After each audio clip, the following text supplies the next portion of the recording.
دنیا کی تاریخ میں ایسے بہت سارے بادشاہ اور فرعون گزرے ہیں جن کو ان کی بادشاہت اور دولت کے نشے نے مغرور بنا دیا اور وہ تکبر میں آ کر خدائی کا دعویٰ کر بیٹھے۔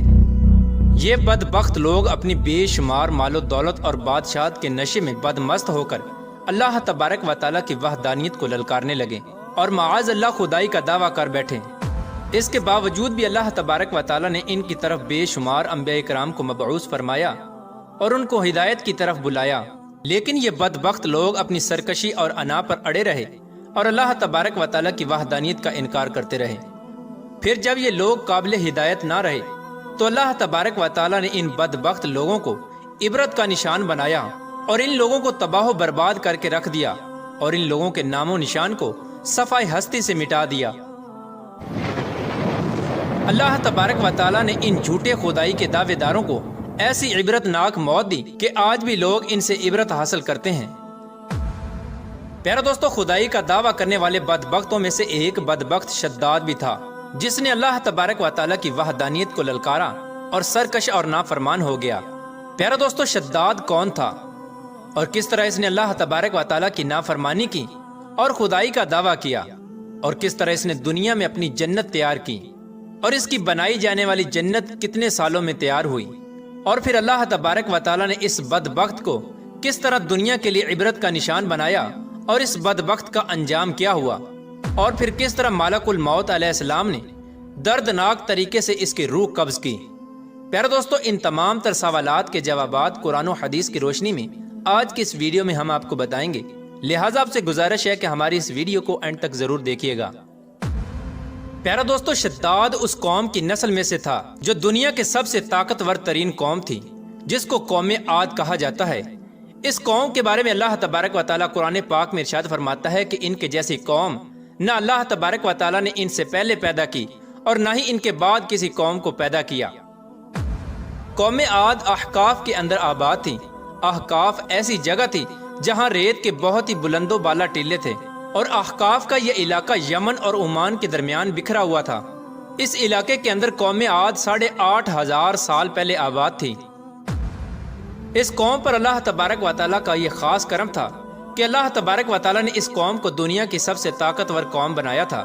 اس کے ساتھ ساتھ اللہ تبارک و تعالیٰ نے اس قوم کو سرسبز و شاداب باغات اور وافر مقدار میں کھیت عطا فرمائے تھے۔ اس قوم کے پاس بے شمار جانور تھے اور پینے کے لیے میٹھا پانی تھا۔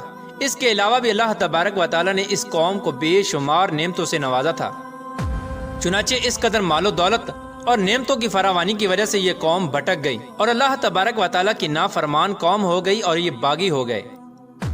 ان کی ہدایت کے لیے اللہ تبارک و تعالیٰ نے حضرت ہود علیہ السلام کو ان کی طرف مبعوث فرمایا۔ حضرت ہود علیہ السلام اس قوم کو اللہ تبارک و تعالیٰ کے حکم سے تبلیغ کرنے لگے اور اللہ تبارک و تعالیٰ کی وحدانیت کی طرف بلانے لگے، لیکن یہ قوم اپنے کفر و شرک سے باز نہ آئی اور حضرت ہود علیہ السلام کا مذاق اڑانے لگی۔ شداد، جو کہ اسی قوم کی نسل میں سے تھا، وہ اس قوم کا بادشاہ تھا اور یہ 2 بھائی تھے۔ روایات میں آتا ہے کہ ایک کا نام شداد تھا اور ایک کا نام شدید تھا۔ شدید پہلے بادشاہ بنا اور وہ فوت ہو گیا۔ اس کے فوت ہو جانے کے بعد شداد نے حکومت سنبھالی اور اس طرح یہ دنیا کی سب سے طاقتور قوم عاد کا بادشاہ بن گیا۔ پیارا دوستو، شداد ایک وسیع و عریض سلطنت کا بادشاہ تھا۔ شداد کی یہ بادشاہت یمن سے لے کر عراق تک اور بعض روایات کے مطابق ایران تک پھیلی ہوئی تھی۔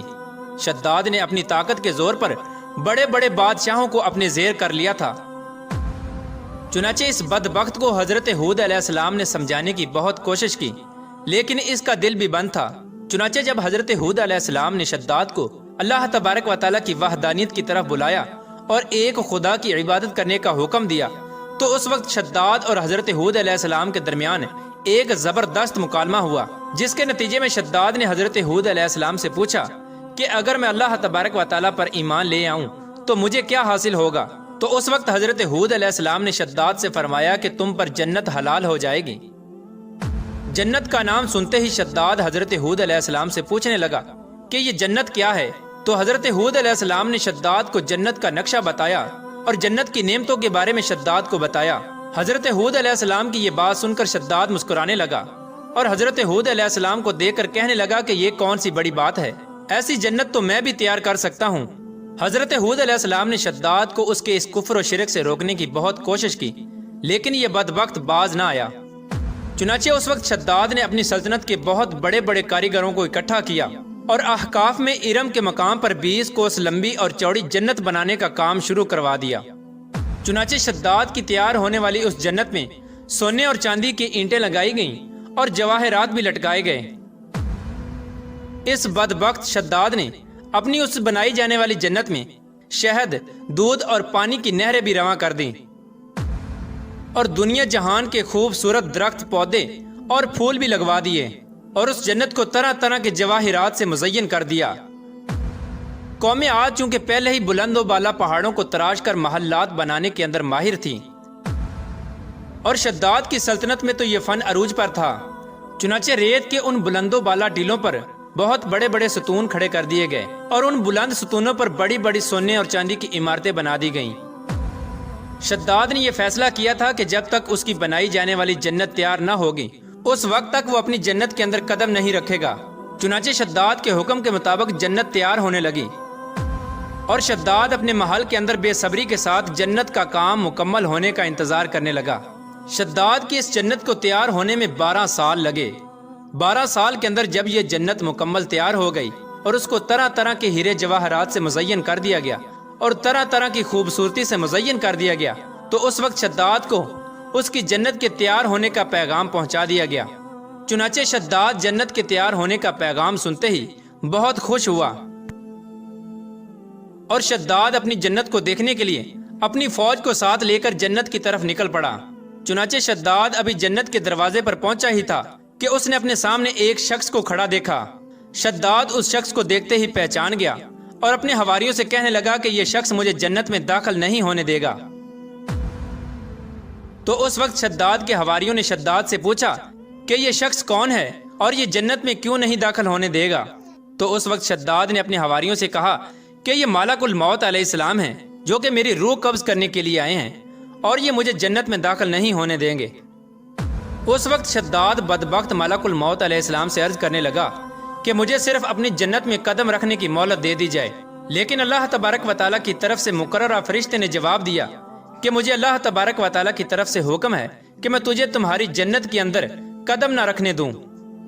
شداد ملک الموت علیہ السلام کے سامنے بہت رویا اور گر گڑایا، لیکن ملک الموت علیہ السلام نے اللہ تبارک و تعالیٰ کے حکم کی تکمیل کرتے ہوئے شداد کی روح قبض کر لی۔ چنانچہ شداد کی موت کے بعد حضرت جبرائیل علیہ السلام نے ایک زوردار چیخ ماری اور شداد کی بنائی ہوئی ساری جنت زمین کے اندر دھنس گئی اور غائب ہو گئی۔ شداد کی اس عبرتناک موت کے بعد حضرت ہود علیہ السلام نے قوم عاد کو بارہا مرتبہ سمجھایا، لیکن قوم عاد باز نہ آئی۔ حالانکہ شداد کا یہ انجام قوم عاد کے لیے کافی تھا، لیکن جب انسان کی عقل پر غرور کا پردہ ہوتا ہے تو چاہے شداد ہو یا شدید، اس کو کسی کام کا انجام دکھائی نہیں دیتا۔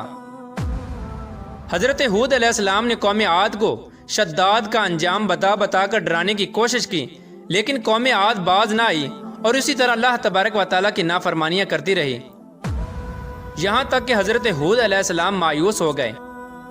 اس وقت جب قوم عاد قابل ہدایت نہ رہی تو اللہ تبارک و تعالیٰ نے حضرت ہود علیہ السلام کو حکم دیا کہ وہ اپنے ساتھیوں کو لے کر اس علاقے سے چلے جائیں۔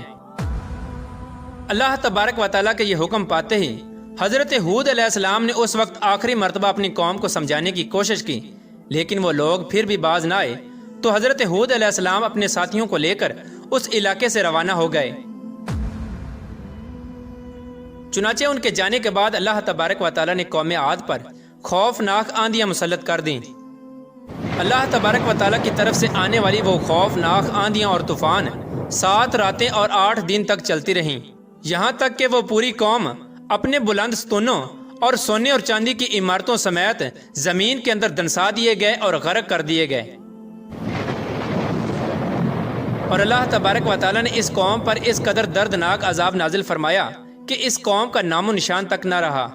جس وادی کے اندر بڑے بڑے بلند و بالا محلات تھے، وہ تمام کی تمام وادی ایک ریت کے صحرا کے اندر تبدیل ہو گئی۔ قوم عاد کے اس علاقے کو اللہ تبارک و تعالیٰ نے اس طرح زمین کے اندر غرق کر دیا کہ وہاں پر صرف اور صرف ریت کے ٹیلے باقی بچے اور کسی بھی چیز کا نام و نشان نہ بچا۔ پیارے دوستو، اس طرح اللہ تبارک و تعالیٰ نے شداد اور اس کی قوم کا عبرت ناک انجام کیا اور ان لوگوں کو صفحہ ہستی سے مٹا دیا۔ اللہ تبارک و تعالیٰ سے دعا ہے کہ اللہ تبارک و تعالیٰ ہمیشہ اپنے حضور عاجزی اور انکساری کے ساتھ زندگی گزارنے کی توفیق عطا فرمائے اور حضور صلی اللہ تعالیٰ علیہ وآلہ وسلم کے بتائے ہوئے راستے پر چلنے کی توفیق عطا فرمائے۔